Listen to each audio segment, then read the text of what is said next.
बिस्मिल्लाहिर्रहमानिर्रहीम। अस्सलाम वालेकुम। जी दोस्तों, क्या हाल है? उम्मीद करता हूँ कि आप सब लोग अल्लाह पाक की रहमत से बिल्कुल ठीक ठाक होंगे।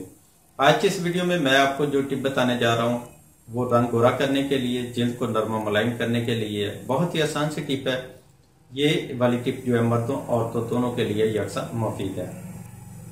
तो इंशाल्लाह चंद दिन के इस्तेमाल से आपकी स्किन जो है वो नरम मुलायम होगी और गोरी गोरी हो जाएगी। तो इसके लिए नंबर 1 पे चाहिए हमें कच्चा दूध 5 चम्मच, और नंबर 2 पे चाहिए शहद 1 चम्मच, और नंबर 3 पे चाहिए हमें मगज बादाम उसका पाउडर 1 चम्मच। अब इनको आप मिक्स करके पेस्ट बना लें और अपने चेहरे पे अप्लाई करें। 30 मिनट तक इसको लगा रहने दें। उसके बाद नीम गर्म पानी से चेहरा वॉश कर लें। तो इंशाल्लाह चंद दिन के इस्तेमाल से आपको हैरत अंगेज रिजल्ट मिलेंगे। तो इसके साथ ही एक और बात मैं आपको बताता चलूं कि अक्सर लोग जो है वो कमेंट कर रहे होते हैं कि हमें इस रेमेडी ने फायदा नहीं दिया, उस रेमेडी ने फायदा नहीं दिया, या कोई भी क्रीम जो है वो हम पे असर नहीं करती। तो इसके लिए पहले भी मैं काफी वीडियो में बता चुका हूं कि जब भी आप कोई होम रेमेडी, कोई ब्यूटी क्रीम यूज करते हैं तो उससे पहले अपने चेहरे की क्लींजिंग जो है वो जरूर करें, ठीक है? उसके बाद इसको इस्तेमाल करें।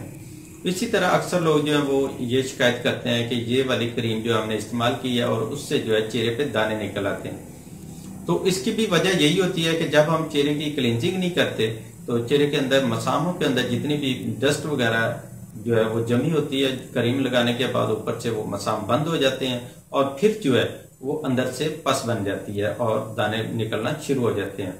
तो इसलिए हमेशा जब भी कोई होम रेमेडी लगाएं या फिर कोई क्रीम लगाएं तो उससे पहले जो है अपने चेहरे की क्लींजिंग जो है ये जरूर करें, फिर आप इसको इस्तेमाल करें। तो इंशाल्लाह आपको बहुत अच्छे रिजल्ट मिलेंगे और उसका कोई साइड इफेक्ट भी नहीं होगा, ठीक है?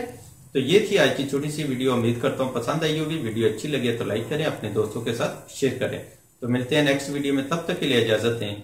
अपनी दुआ में याद रखिएगा और अपना ढेर सारा ख्याल रखिएगा। अल्लाह हाफिज।